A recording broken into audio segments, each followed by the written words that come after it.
아버지 사랑 내가 노래해,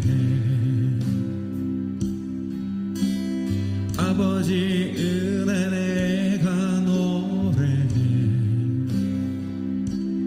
그 사랑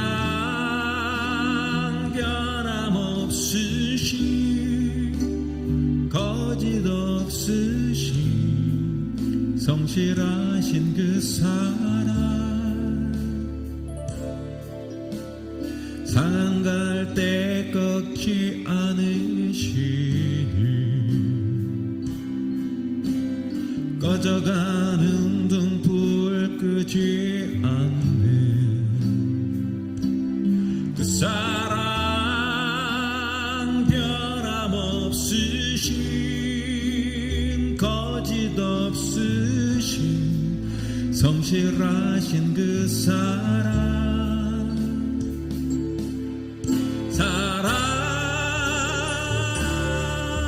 그 사랑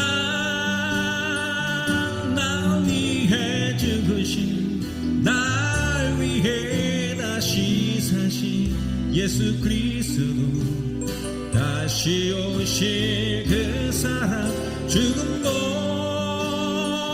생명도 천사도 하늘의 어떤 권세도 끊을 수 없는 영원한 그 사랑 예수.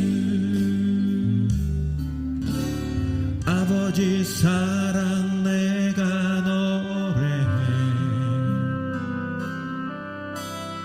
아버지 은혜 내가 노래해. 그 사랑 변함없으신 거짓 없으신 성실하신 그 사랑, 상한 갈 때 꺾지 않으시는, 꺼져가는 등불 끄지 않는 사랑 변함없으신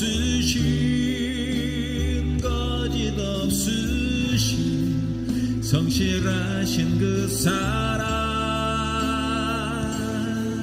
사랑 그 사랑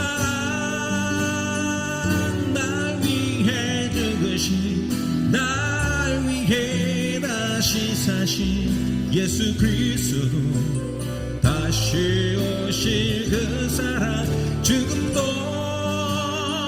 생명도 천사도 하늘의 어떤 권세도 끊을 수 없는 영원한 그 사랑 예수. 사랑 날 위해 죽으신, 날 위해 다시 사신 예수 그리스도, 다시 오실 그 사랑, 죽음도 생명도 천사도 하늘의 어떤 권세도 끊을 수 없는 영원한 그 사랑 예수. 그 사랑 얼마나 아름다운지, 그 사랑 얼마나 날 부욕해 하는지, 그 사랑 얼마나 크고 놀라운지, 그 사랑 얼마나 나를 강력하게 하는지. 다 표현 못해도 나 표현하리라, 다 고백 못해도 나 고백하리라, 다 알 수 없어도 나 알아가리라, 다 닮지 못해도 나 닮아가리라,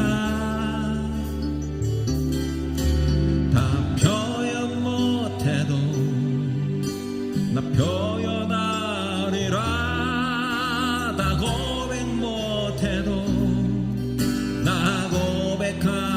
가리라.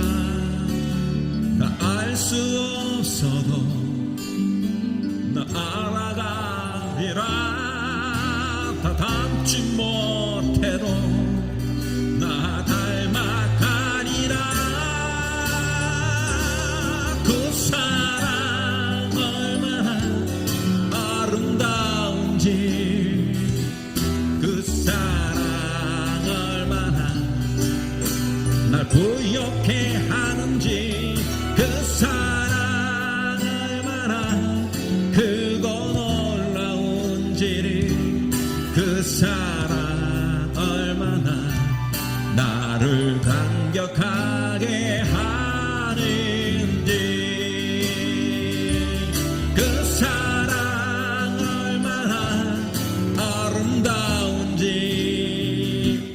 그 사랑 얼마나 날 부욕해 하는지, 그 사랑 얼마나 크고 놀라운지를, 그 사랑 얼마나 나를 감격하게 하는지.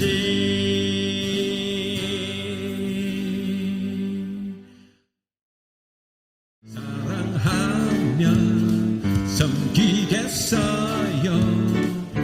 생명 주신 예수님, 버려진 날 찾아오셔서 내게 생명 주셨죠. 찢긴 맘과 내 삶에 갈보리 언덕에 흘린 피로 생명 주신 예수님, 영원히 섬기겠어요. 사랑하며 섬기겠어요. 나의 형제 자매를 사랑하며 섬기겠어요. 우리들의 이웃을 주께서 먼저 우리 사랑으로 섬겨주셨으니, 우리 또 주님처럼 영원히 섬기겠어요. 사랑하며 섬기겠어요. 생명 주신 예수님, 버려진 날 찾아오셔서 내게 생명 주셨죠.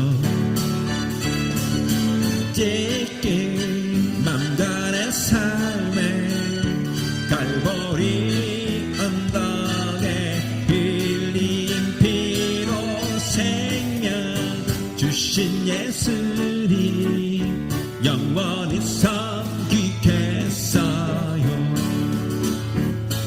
사랑하며 섬기겠어요. 나의 형제 자매를 사랑하며 섬기겠어요. 우리들의 이웃을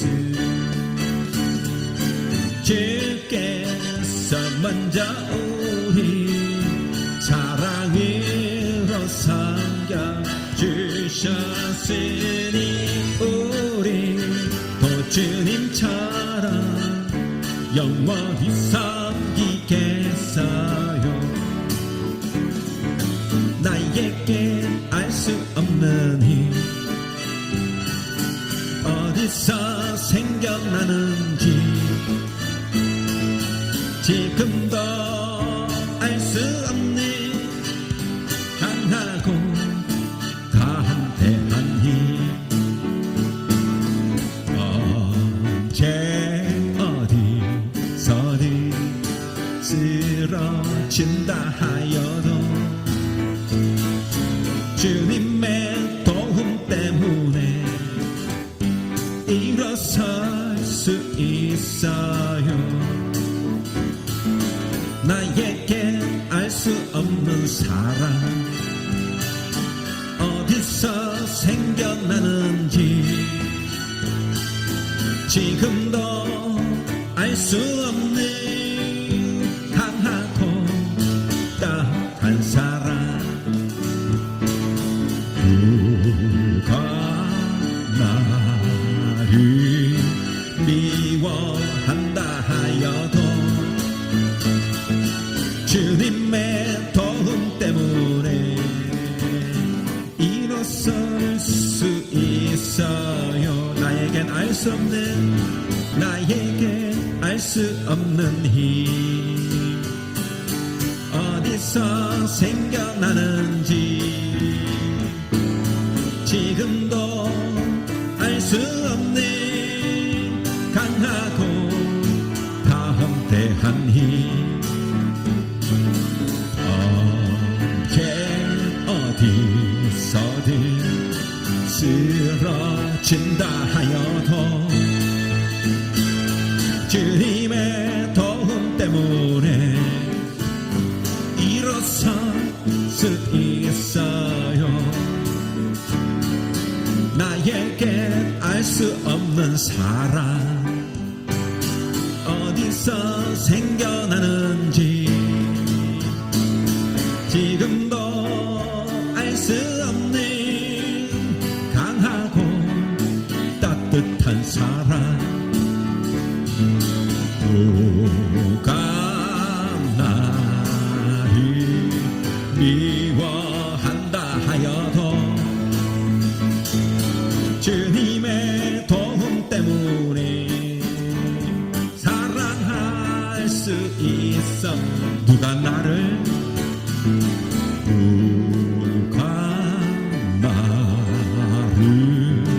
미워한다 하여도 주님의 도움 때문에 사랑할 수 있어요. 주가 보이신 생명의 길, 나 주님과 함께 사는 마음 들이며 주님 앞에 나아가니 나의 의로움이 되신지 그 이름 예수, 나의 길이 되신 이름 예수.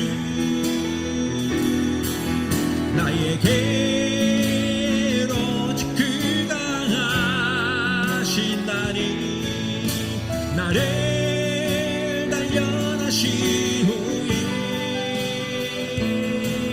내가 정금 같이 나오리라. 주가 보이신 생명의 길, 나 주님과 함께 상한 마음 들이며 주님 앞에 나아가니 나의 의로움이 되신지 그 이름 예수, 나의 길이 되신 이름 예수. 나에게 오직 그가 하시나니 나를 단련하신 후에 내가 정금 같이 나오리라. 나에게 오직 그가 하시나니 나를 단련하신 후에 내가 정금 같이 나오리라.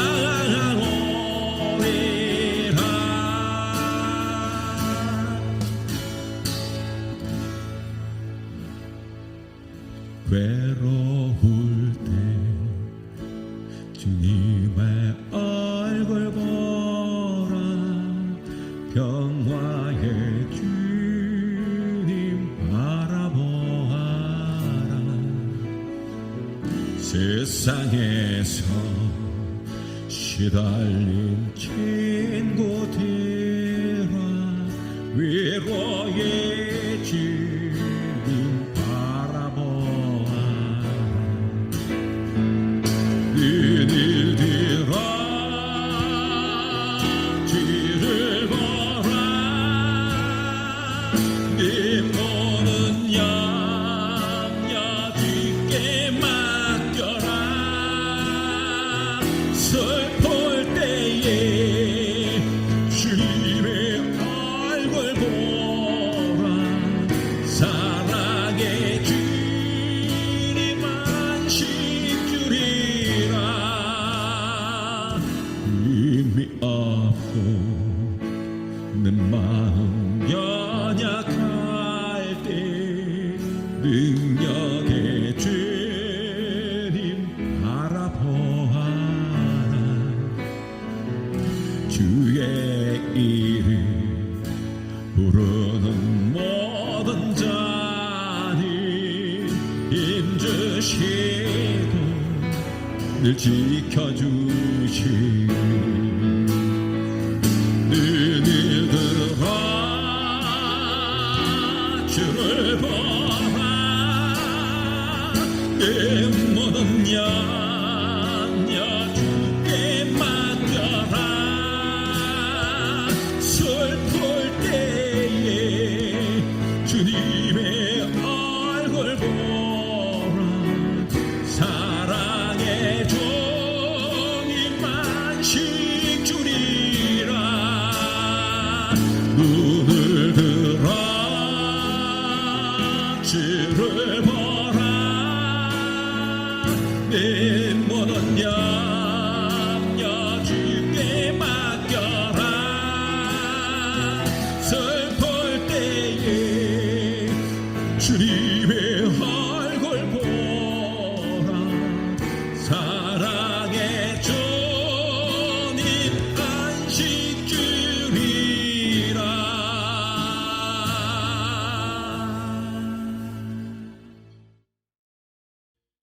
함께 나눌 하나님 말씀은 고린도전서 13장 1절에서 7절까지 말씀입니다. 내가 사람의 방언과 천사들의 말을 할지라도 사랑이 없으면 소리나는 구리와 울리는 꽹과리가 되고, 내가 예언하는 능력이 있어 모든 비밀과 모든 지식을 알고 또 산을 옮길 만한 모든 믿음이 있을지라도 사랑이 없으면 내가 아무것도 아니요. 내가 내게 있는 모든 것으로 구제하고 또 내 몸을 불사르게 내줄지라도 사랑이 없으면 내게 아무 유익이 없느니라. 사랑은 오래 참고, 사랑은 온유하며, 시기하지 아니하며, 사랑은 자랑하지 아니하며, 교만하지 아니하며, 무례히 행치 아니하며, 자기의 유익을 구하지 아니하며, 성내지 아니하며, 악한 것을 생각하지 아니하며, 불의를 기뻐하지 아니하며, 진리와 함께 기뻐하고, 모든 것을 참으며, 모든 것을 믿으며, 모든 것을 바라며, 모든 것을 견디느니라. 아멘.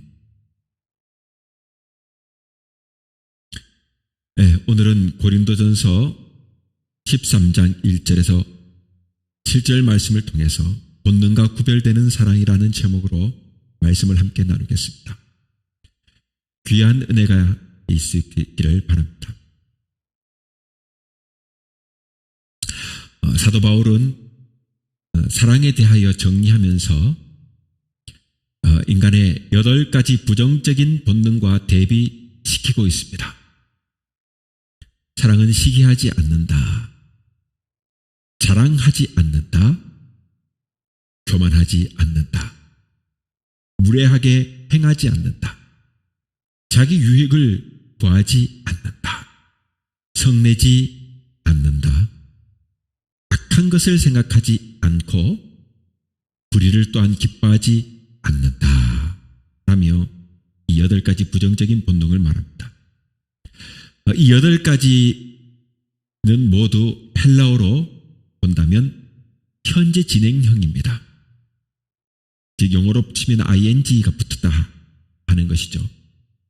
이는 그것이 하나의 습관 혹은 관습이고 우리의 그 생활 양식이 된다는 것을 말하는 것입니다. 사랑을 하게 되면 그 삶의 양식이 자랑하지 않게 되고 교만하지 않게 되고 시기하지 않게 되고 무례행치하게 되고 성내지 않게 되고 악한 것을 생각하지 않게 되고 불의를 기뻐하지 않게 된다. 이런 것이죠. 이것이 하나의 생활 양식이 되는 거예요. 라이프 스타일이 된다는 얘기죠. 그리고 관습이 된단 말입니다. 사랑은 그 생활의 관습으로 라이프 스타일로 이런 부정적인 본능들을 억제합니다. 그렇게 살아가게 된다. 사랑하게 되면. 즉 사랑이 있기 때문에 사랑이 있게 되면 항상 시기하지 않고 자랑하지 않고 성내지 않고 뭐 이렇게 된다 이 말이에요. 즉 현재 진행형이 된다. 그러므로 이 본문은 우리가 하나님의 사랑을 배우려면 무엇을 버려야 할 것인가를 분명하게 말씀해 주는 것입니다. 우리 속에 자리 잡고 있는 이 본능들을 한마디로 말하면 제어하지 아니하고는 진짜 참된 사랑을 배울 수가 없다 이 말이에요. 여러분 우리 속에는요 자랑하고 싶어져요. 때로 성냅니다. 남을 시기합니다. 이런 마음들이 있잖아요. 불의를 보면서도 나도 불의한 자가 되고 있고. 그런데 이런 모든 부정적인 본능들을 제어하지 않고는 이 우리 속에 잡고 있는 이런 부정적인 모든 것들을 제어하지 않고는 참된 사랑을 배울 수 없다. 이런 부정적인 것들은 역설적으로 사랑이 얼마나 순수한 것인가를 말해주는 동시에 우리가 거기에 도달하기 위해서는 얼마나 많은 노력을 해야 하는가, 노력을 기울여야 하는가를 또한 말해준다 하는 것입니다. 사랑은 저절로 우리 속에서 우러나오는 것이 아니라 피나는 노력을 통해서 갈고 닦을 때 비로소 생겨나는 것이다. 그러니까 부모가 돼가지고 자식을 이제 사랑하는 그 사랑이 처음에는 참 힘들어요. 저도 아이가 처음 생겨가지고 할 때는 막 끈질기고 우는데 아유 이거 막 미쳐버리겠더라고요. 근데 이런 것들이 쌓이면서 그 노력에 의해서 참 사랑이 뭔지는 점점 부모가 된 후에 알게 돼요. 알게 되는 거예요. 자식과 대립을 거치면서 그렇게 하지 말라는 것을 하는 자식과 이게 맞닥뜨려지면서 갈고 닦는 그 과정을 통해 비로소 생겨나는 것이 사랑이다 하는 것입니다. 여러분 성령의 도우심을 통해서 우리들은요 옛사람의 보성들을 하나하나 지어나가는 거예요. 그런즉 그리스도 예수 안에 있으면 새로운 피조물이라 이전 것은 지나갔으니 보라 새 것이 되었다. 옛사람의 속성들을 우리가 주 안에서 벗어버리면서 제어해 나갈 때 비로소 사랑이라는 것을 알게 돼요. 하나님의 사랑이 그냥 막연하게 느껴질 때가 있어요. 그 사랑이 너무나 큰데 내 죄의 깊이를 알지 못하면 그 사랑이 얼마나 큰지에 대한 그 깊이를 몰라. 그래서 예수 믿지 않는 사람들에게 하나님은 사랑이다, 하나님은 당신을 사랑하십니다 말하면 도대체 그 감정이 뭔지를 몰라요. 그런데 우리가 예수를 믿고 나서 내 죄성에 대한 것을 알게 되고 내가 얼마나 죄인인가를 깨닫게 될 때 내가 정말 지옥 가야 될 존재로구나 하는 것을 깨달을 때 그때 비로소 하나님이 나를 얼마나 사랑했는가에 대한 그 사랑의 깊이가 내 안에 다가오는 거예요. 그때 여러분 눈물 콧물을 질질 흘러가면서 내 속이 막 토해지면서 그 깊이 있는 사랑을 깨달을 때 진정한 눈물이 나오는 거예요. 이것이 사랑이에요. 비로소 사랑은 성령의 도우심을 통해 우리 속에 자리 잡게 되는 것입니다.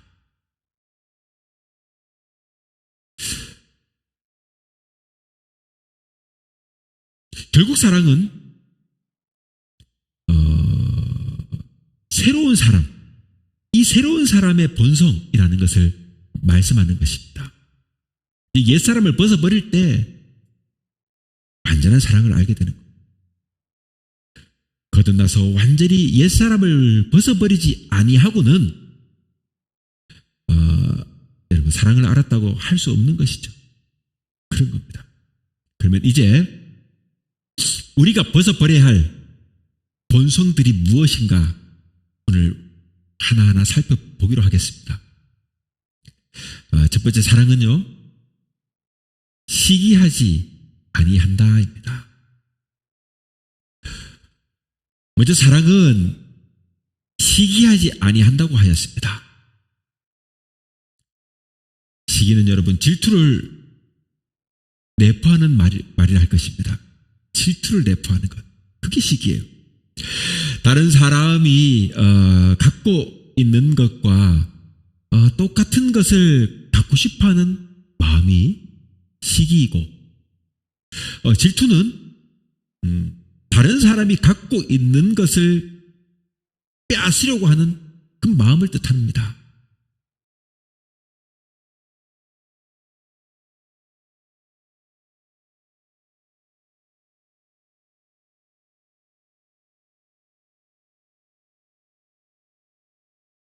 그러므로 시기는요, 다른 사람이 나보다 좋은 것을 가졌을 때 그것을 싫어하고 그 사람을 미워하는 마음입니다. 시기는 결국 마음이기 때문에 뭘까요? 사랑의 정반대 개념입니다.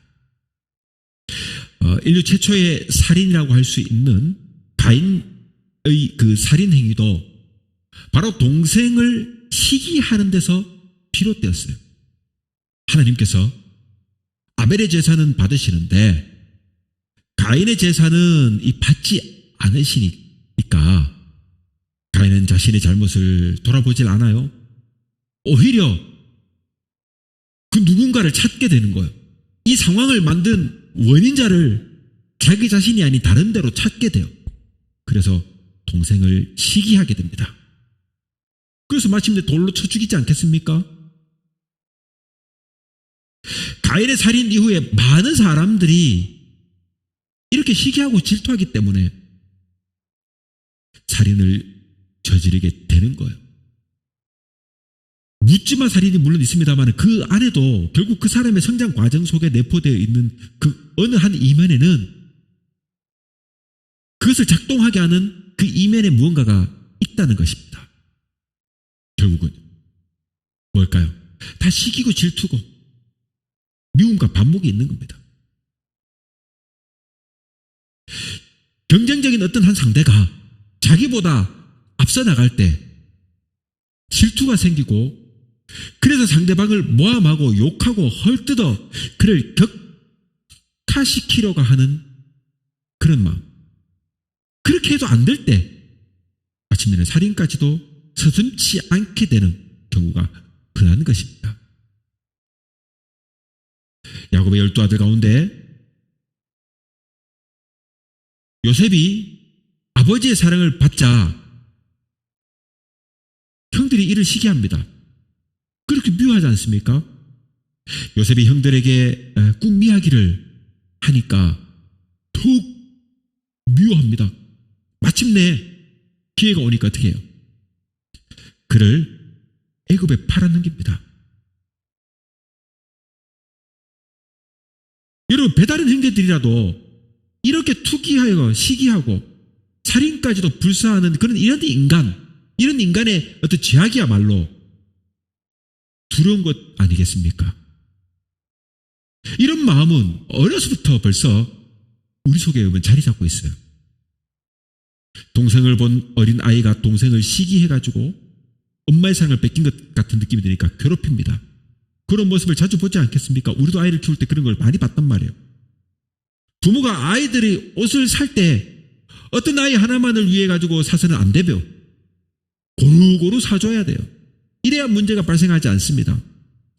이렇게 어릴 때부터 자라나는 과정에 이런 시기하고 투기하는 이런 마음이 생기면 늙어가지고 죽을 때까지 이 마음이 우리를 지배하게 되는 거죠. 그래서 사촌이 땅을 사면 어떻게 합니까? 배가 아프다는 말이 있지 않습니까? 그런 속담이 말해주는 것처럼 우리는 다른 사람이 잘 되는 것을 좋아하고 축하해 주기보다는 시기하고 배 아파하는 경우 대부분이에요. 그러나 시기하는 마음은 다른 사람을 해칠 뿐 아니라 자신을 파멸로 몰아가는 이 악마의 전술이라는 것을 잊어서는 안 돼요. 잠언 말씀에 시기는 뼈를 썩게 한다라고 했어요. 잠언 말씀에 아가서 8장 6절에도 보니까 질투는 수월같이 잔인하며 불길같이 일어나니 그 기세가 여호와의 불과 같으니라 라고 하였습니다. 불같이 일어나는 이 시기는요, 자신과 다른 사람들을 모두 파멸로 이끌게 되는 것이에요. 사랑은요, 바로 이런 본성을 극복한 곳에 싹이 트는 것입니다. 싹이 트는 거예요. 상대방이 나보다 잘 될 때 진심으로 축하해주고 함께 기뻐할 수 있는 마음을 가질 수 있도록 그러므로 우리는 노력해야 할 것입니다. 예수님은 우리에게 높아지고자 할수록 낮아져라 라고 하셨습니다. 섬기는 자가 되라고 하셨습니다. 섬기는 자리에 내려갈 수 있을 때 우리는 시기하는 마음을 버릴 수 있을 것입니다. 시기는 우리가 다른 사람보다 높아지고자 하는 마음에서 비롯된다고 볼 때 섬기는 자가 되는 이런 일이야말로 시기를 벗어나는 길이라 할 수 있는 것입니다. 우리는 구약에서 보면 아름다운 우정을 나눈 두 사람의 이야기를 읽을 수 있습니다. 누구예요? 바로 사울왕의 그 아들 요나단하고 다윗의 우정입니다. 보통 이 우정을 이야기할 때 성경적 우정관, 다윗과 요나단에서 배우라 이런 말들 많이 하지 않습니까? 사실 이 두 사람의 관계는요, 서로 따지고 보면 적대 관계예요. 즉 다윗이 없어야 요나단은 사울의 뒤를 이어 아버지의 뒤를 이어 왕위에 오를 수 있습니다. 그러니 요나단 입장에서는 다윗이 죽어야 돼요. 마찬가지로 다윗 입장에서도 보면 요나단이 없는 것이, 요나단도 나를 죽이려고 하는 왕의 아들이기 때문에 저자 또한 없어야만 내 생명을 보존하고 안전히 책임질 수 있으니까 두 사람은 적대적 관계입니다. 그럼에도 불구하고 오히려 이 둘은요, 아름다운 우정을 나눌 수 있었어요. 그 이유는 어디 있을까요? 이들에게 높아지고자 하는 욕심이 없었기 때문에. 친구가 잘 되면 나도 좋고, 내가 잘 되면 저 친구가 또 나를 축하해주고, 서로 높아지고자 하는 마음이 없어요. 그러니 아버지의 왕자가 무언 욕심이 날 것이고 내 친구가 왕이 되면 어때? 그렇게 되는 거예요. 요나단 입장에서도. 다윗 입장에서 마찬가지예요. 요나단이 왕이 되면 얼마나 좋겠어. 그가 왕이 되고 내가 그 밑에 장군이 돼가지고 함께 하면 얼마나 좋을까. 이런 그런 마음들이 서로 나눠지니까 욕심이 없는 거예요. 물론 요나단은 더 다윗이 왕위를 받으면 좋겠다는 마음이 있었을 거예요. 무엇을 봐도 나보다는 다윗이 더 훌륭해 보이니까. 이렇게 왕자인 요나단은요, 하나님께서 다윗을 차기의 왕으로 지목하였음을 알고도 어떻게 해요? 조금도 그를 시기하거나 그를 제거하려고 하지 않고 오히려 그렇게 하려는 아버지 사울 왕으로부터 다윗을 보호해주고 변명해주는 일을 앞장섰어요. 다윗을 진정으로 사랑했던 것입니다. 그는요, 왕권보다는 우정을 더욱 귀하게 여겼던 것입니다. 세례 요한의 제자들이 예수를 경쟁 상대로 봤던 거예요. 왜냐하면 우리 스승이 세례 요한 보다가 예수가 더 높아지면 안 되잖아요. 그러니 세례 요한의 제자들은 예수를 경쟁 상대로 보고서는 요한에게 다가가 말합니다. 선생님, 당신과 함께 저 요단강 건너 저편에 있던 이곳 선생님이 그 증언하시던 그 예수, 당신이 세례를 베풀었던 그 사람이 그에게로 가더이다 라고 말을 하니까 요한이 말합니다. 어떻게 말합니까?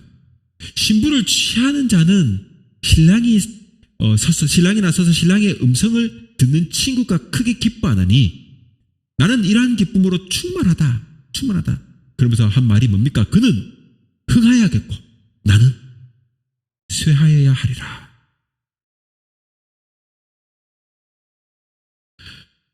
이 세례 요한이 자기의 역할이 무엇인지를 몰랐다면 아마도 제자들을 선동해가지고 끌어내가지고 말이죠.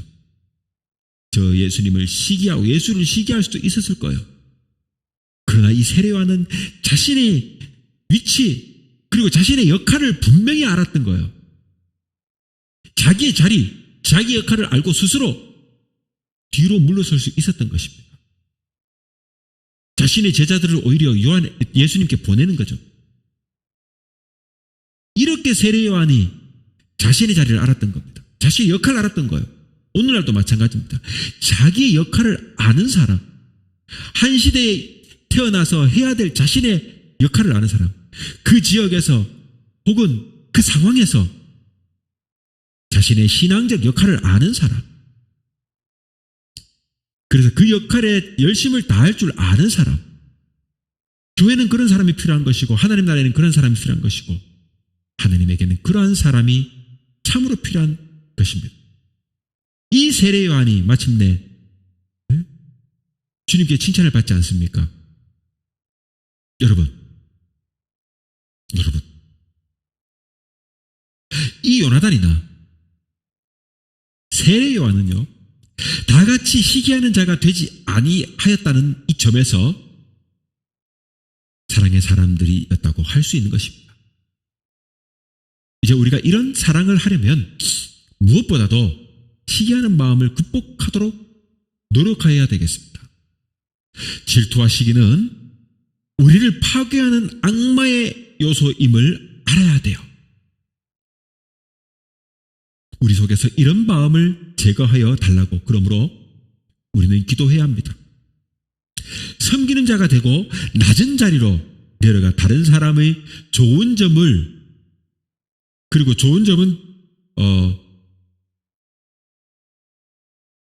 아낌없이 칭찬하고 그리고 이 형제가 잘 되었을 때 함께 기뻐하고 축하해 줄 수 있는 그런 우리의 마음의 여유 이런 것을 가질 수 있는 사람 그런 사람이 될 수 있도록 우리가 노력해야 합니다. 두 번째로 사랑은 자랑하지 아니한다. 다음으로 사랑은 여러분 자랑하지 않는다고 했습니다. 자랑한다. 다른 말로 하면 뽐낸다. 뽐하면은 보라는 듯이 우쭐거리는 언행을 말합니다. 폼을 잡고 말이 뽐낸다.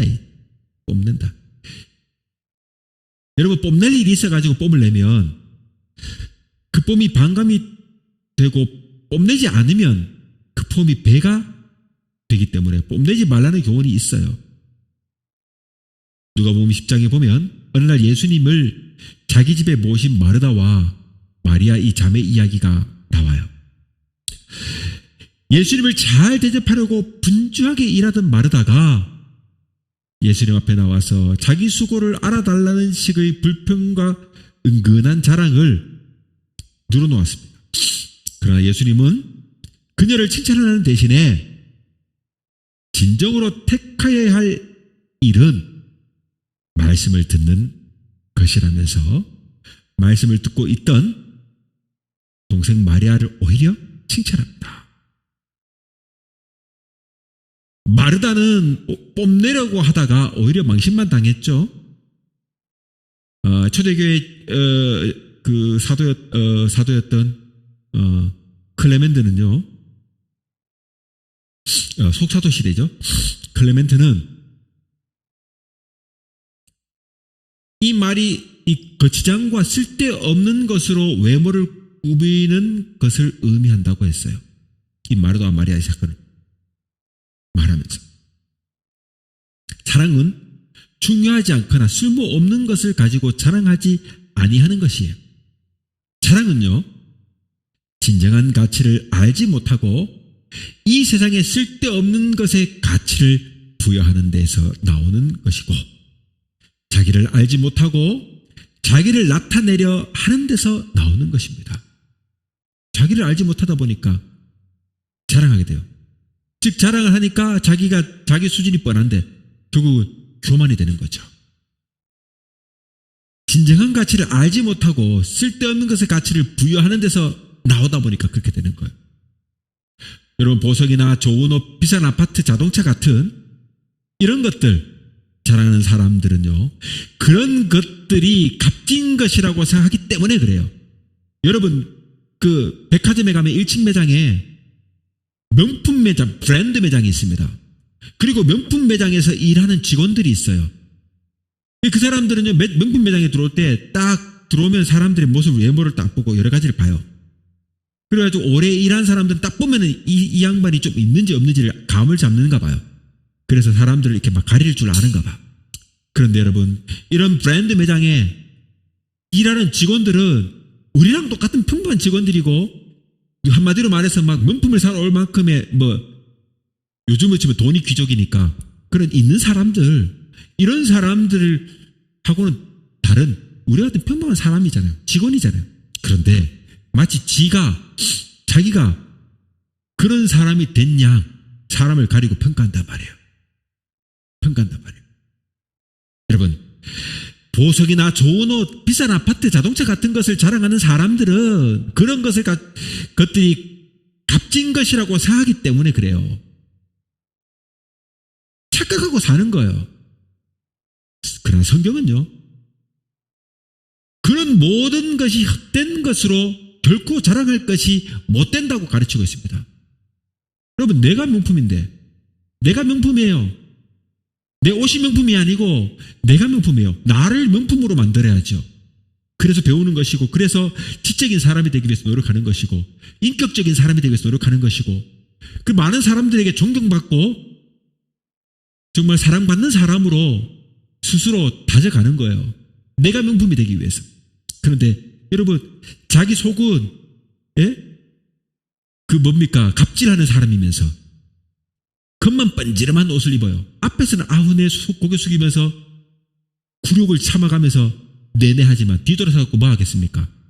온갖 욕을 해가면서 그 사람을 따르는 사람은 없을 거예요. 내가 명품이 돼야 되는 거지. 자동차나 이런 것들이 자랑거리가 되면 안 된다, 이 말입니다. 성경은 이런 모든 것은 헛된 것입니다. 결코 자랑할 것이 못 된다고 하고 있어요. 그렇기 때문에 예수님께서 보물을 땅에 쌓지 말고 하늘에 쌓아라 그랬어요. 하늘에 쌓아라. 진정으로 자랑할 것은 이 땅에 속한 것이 아니에요. 하늘의 것들임을 말씀하고 있는 겁니다. 한평생 자기는 시장 골목에서 장사하면서 모은 돈 몇 수십억을 기부하는 사람들의 이야기를 보지 않습니까? 먹을 거 못 먹어가면서 그렇게 모아가지고 그렇게 살다가 죽는데, 죽는 그때쯤 됐을 때 자기가 몇 수십억을 기부하는 거예요. 이런 사람들은요, 그 사람 자체가 명품이에요. 좀 누더기 옷을 입어도 사람들은 다 존경합니다. 그리고 후대에 여러분 대학 같은 데 가면 가끔 보면 그런 사람들 기념하는 이름을 딱 해가지고 시설들을 만들어 놔요. 후대의 이름이 남겨지는 거예요. 그리고 그 사람들을 위해 만든 무슨 상들이 있어요. 무슨 상들, 누구누구 상, 이런 식으로. 그래서 막 자가금이 막 기부되고 막 그러지 않습니까? 여러분, 그 사람 자체가 명품이 아니겠습니까? 존경의 대상이 되는 거예요. 그러므로 여러분, 보물을 땅에 쌓는 것이 아니라 하늘에 쌓는 것입니다. 진정으로 자랑할 것은 이 땅에 속한 것이 아니라 하늘의 것들임을 말씀하는 겁니다. 사랑은 자랑하지 않는 것이라고 말할 때 이 사랑의 자랑은 뭘까요? 바로 이 땅에 속한 것들이 아니기 때문에 자랑할 것이 못 된다. 사랑의 자랑도 이러한데 하물며 그 흔한 자랑거리들은 어떠할까요? 자신의 성취나 성공을 자랑하는 사람들에게 볼 수 있는 그 슬픈 일은 그렇게 자랑함으로써 사람들을 자기에게로 끌어당기기보다는 떨어져 나가게 한다는 사실을 알아요. 자기가 최고라고 우쭐거리는 그런 사람은요, 친구로 사귀기 좋아하는 사람은 없다 이 말이에요. 우리는 누구나 자신을 자랑하고 싶은 마음이 있어요. 그러나 그리스도인이 된 이상 우리는 세상의 것들을 더 이상 자랑해서는 안 돼요. 안 돼요. 그런 것들을 자랑할 때 이웃을 멀리 떨어지게 만들고 말아요. 그리고 형제간에 차별의 의식이 생기고 이렇게 차별 의식이 생기게 되면 결국 형제간에 불화가 일어나고 갈라서게 되고 가인과 아벨 같은 위험한 사건이 나고 요셉 같은 사건이 일어나는 거예요. 결국 공동체를 파괴시키는 악마적인 요소는 바로 자랑입니다. 여러분, 교회 안에서 누가 잘 돼가지고 막 하면 아우 쫄쫄거리면 얼마나 그거예요. 결국은 이런 자랑을 하지 않아야 되는데 안 되잖아요. 여러분, 자랑하지 말아야 될 것 세 개 중에 돈 자랑, 자식 자랑, 남편 자랑, 이렇게 아내 자랑 이런 것 세 개가 있대요. 근데 이 중에 정말 1위에 자랑하지 말아야 될 게 뭐라고 하냐, 그러니까 자식 자랑이라고 들어요. 자식 자랑은 절대로 하면 안 된답니다. 자식 자랑은. 여러분, 이 자식이 잘 됐다, 이런 것 있을 때는 결코 자랑하면 안 된대요. 그 자랑하는 것 자체가 가장 나쁜 거라고 합니다. 그 말은 뭡니까? 상대적인 박탈감 혹은 상대적인 이런 그 질투심, 시기심을 일으키기에 아주 좋은 소재거리가 돈 자랑보다 더 높은 게, 남편 자랑보다 더 높은 게 자식 자랑이라는 거. 그만큼 자식에 대한 고통이 많다는 얘기예요. 자식에 대한 고충이 많다는 얘기예요. 자식의 문제가 부모에게 엄청나게 크다는 거예요. 여러분, 자랑하지 말기 바랍니다. 사도 바울은 그가 과거에 자랑스럽게 여기던 이런 세상적인 모든 것들을 그리스도를 안 후에 모두 더러운 배설물처럼 여겨버렸다고 했어요. 자기가 자랑할 것이 있다면 자기가 약함만을 자랑한다라고 그는 말했습니다. 약함이 내게 강함이라. 아직 우리에게 자랑할 것이 있다는 것은 그러므로 옛사람에 속한 것들을 다 버리지 못했다는 증거가 될 것입니다. 예수를 믿는 사람들이 할 일은요, 자기를 자랑하는 대신에 다른 사람의 자랑거리를 찾아내어 칭찬해 주는 일이에요.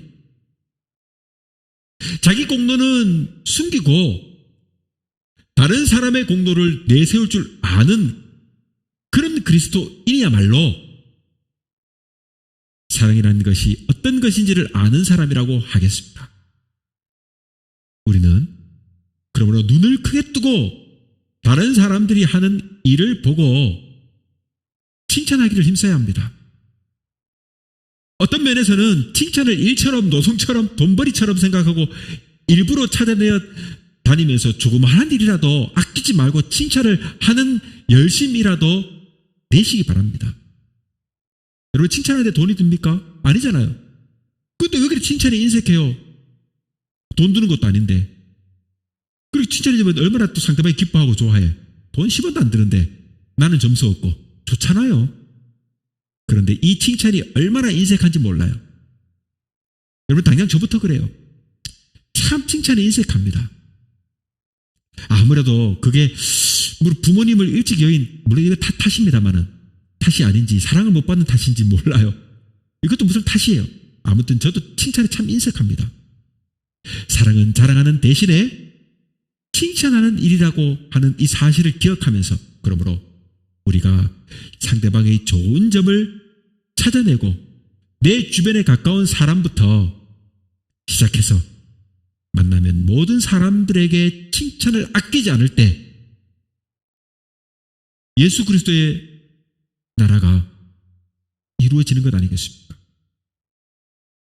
이제 말씀을 맺겠습니다. 사랑하는 성도 여러분, 사랑은 시기하지 아니하며 자랑하지 않는다고 하였습니다.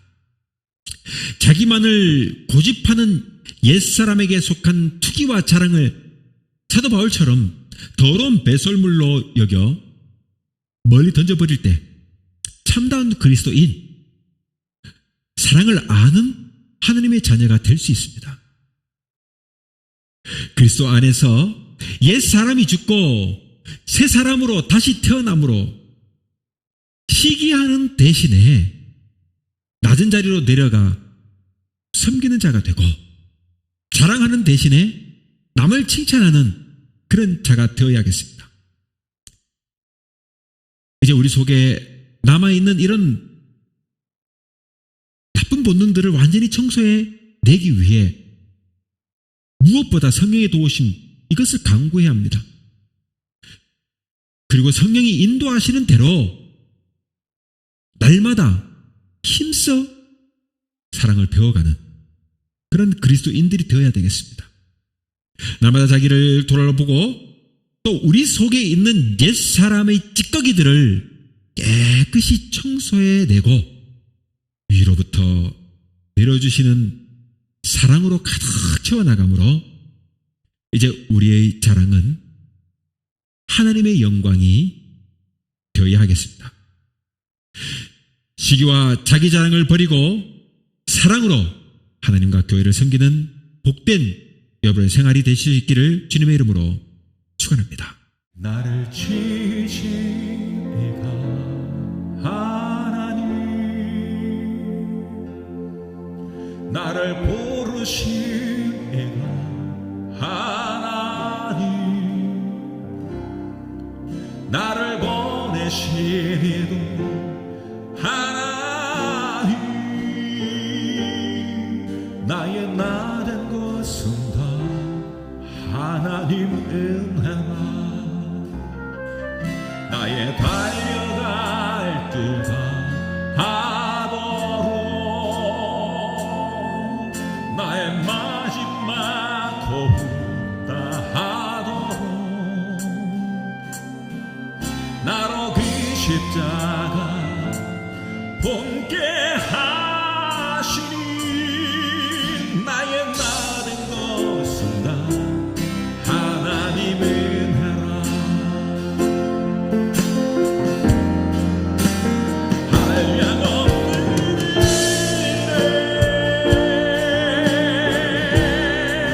갚을 길 없는 일에 내 삶을 애워싸니 하나님의 은혜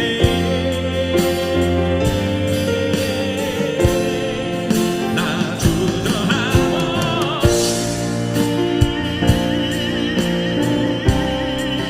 그 땅을 밟고 나 붙듯이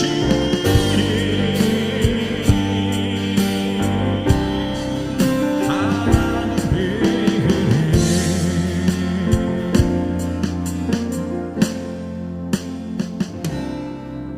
나를 지시니가 하나님, 나를 부르시니가 하나님, 나를 보내시니 하나님, 나의 나된 것은 다 하나님의 은혜라. 나의 달려갈 길 다하도록 나의 마지막 호흡 다하도록